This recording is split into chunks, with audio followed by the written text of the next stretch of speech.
Halo semua, perkenalkan kami dari kelompok 11 ingin mempresentasikan tentang Human Capital. Anggota kelompok kami yang pertama ada Karen dengan NIM akhir 125. Yang kedua ada Ikoma Agus Prapta Adiatma dengan NIM akhir 110. Dan yang ketiga ada Niputu Verika dengan NIM akhir 097.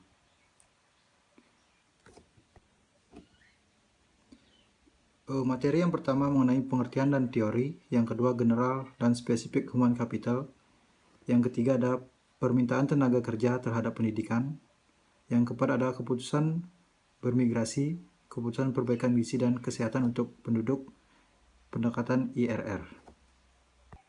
Human Capital, teori Human Capital adalah suatu pemikiran yang menganggap bahwa manusia merupakan suatu bentuk kapital atau barang modal sebagaimana barang-barang modal lainnya, seperti tanah, gedung, mesin, dan sebagainya.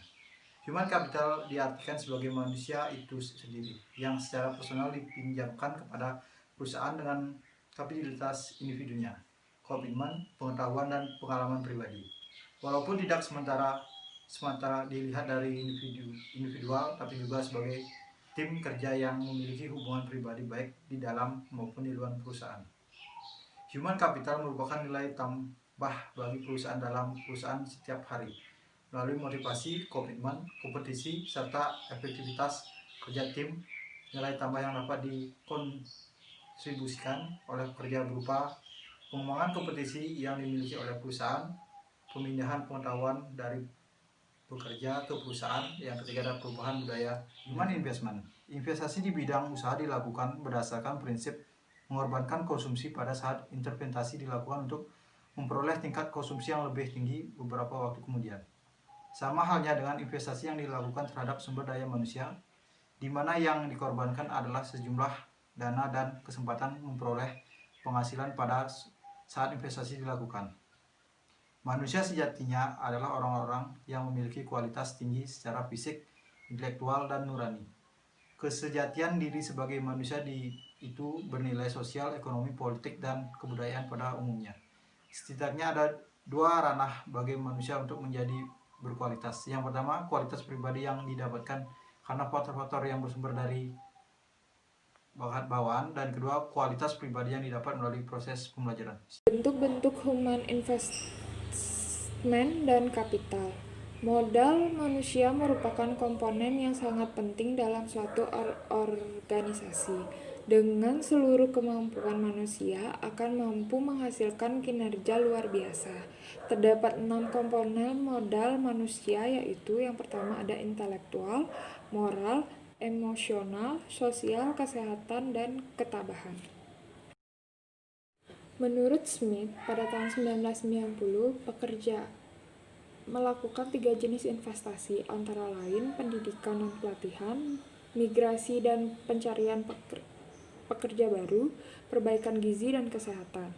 Ketiga jenis investasi ini memerlukan biaya dan dilakukan dengan harapan bahwa investasi yang telah ditanamkan dapat menghasilkan lebih banyak di masa yang akan datang.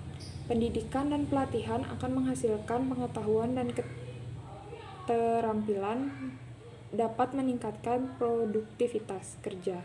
Akan tetapi, produktivitas kerja yang dihasilkan tentu tergantung dari seberapa jauhnya pengetahuan serta keterampilan yang dimiliki dapat diterapkan dalam pelaksanaan tugas seorang karyawan. Migrasi dan mencari pekerjaan baru merupakan kegiatan yang dapat meningkatkan nilai mutu modal manusia melalui peningkatan harga, dalam hal ini upah atau gaji, yang diterima pada tingkat investasi tertentu. Terakhir, ada perbaikan gizi dan kesehatan, merupakan modal dasar bagi pekerja agar dapat bekerja dengan baik, sehingga peningkatan kualitas kedua unsur tersebut dapat menyebabkan pekerjaan semakin produktif.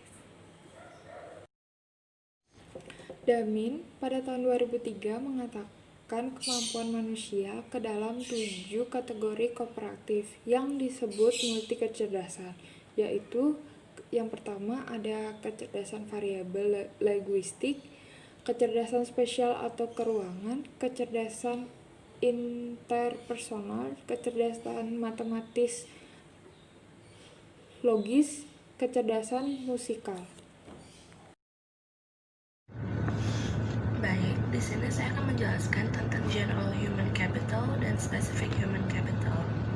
Pada general management human capital, jenis human capital ini dikembangkan untuk sumber daya manusia di level manajemen tinggi atau eksekutif, yang meliputi kompetensi manajerial, kepemimpinan, kemampuan mengambil keputusan, dan keahlian fungsional, serta juga termasuk dalam mengumpulkan dan mengelola sumber daya keuangan, teknis, dan sumber daya manusia.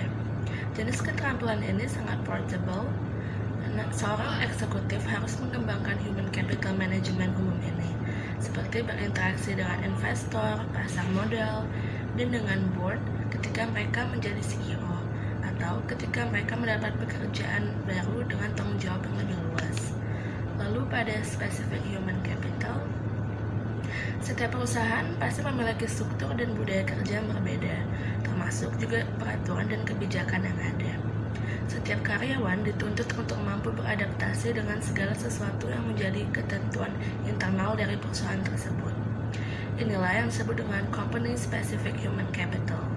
Karyawan yang mengenal dengan baik segala atribut yang melekat pada perusahaan tentu akan lebih mudah dalam menjalankan tugas sesuai dengan visi misi yang mengarah pada kemajuan perusahaan, meliputi pengetahuan tentang rutinitas dan prosedur, budaya perusahaan, struktur informal, serta sistem dan proses yang unik untuk sebuah perusahaan. Selanjutnya kita masuk pada permintaan tenaga kerja terhadap pendidikan menggunakan IRR. IRR dalam human capital dapat dilakukan dengan dua pendekatan, yakni biaya private dan biaya sosial. IRR biaya private merupakan biaya yang mencakup biaya yang dikeluarkan oleh pelajar yang bersangkutan atau orang tua mereka dalam rangka human capital.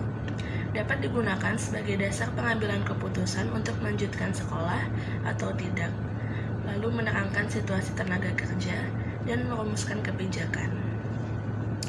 Informasi mengenai IRR private dapat digunakan untuk mengambil keputusan untuk melanjutkan sekolah atau tidak. Lalu, perhitungan IRR dapat digunakan untuk menerangkan situasi tenaga kerja, seperti pertambahan pengangguran di kalangan tenaga kerja terdidik di Indonesia.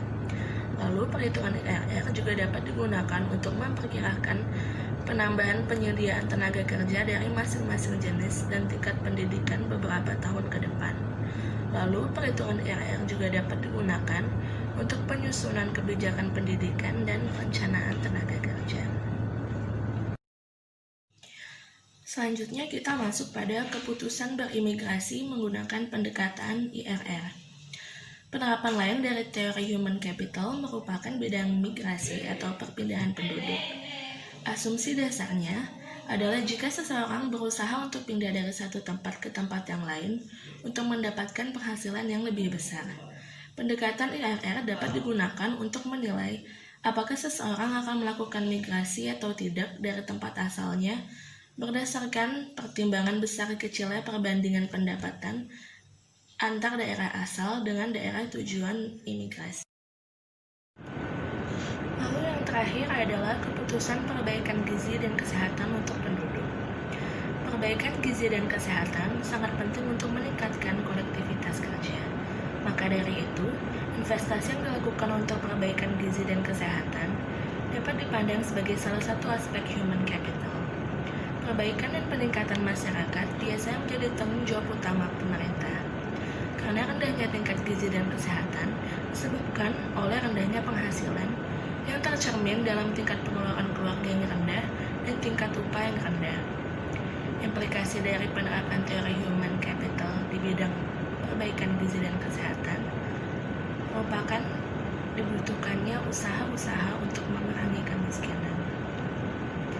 Baik, sekian presentasi dari kelompok kami. Mohon maaf bila ada kekurangan dan salah kata. Terima kasih.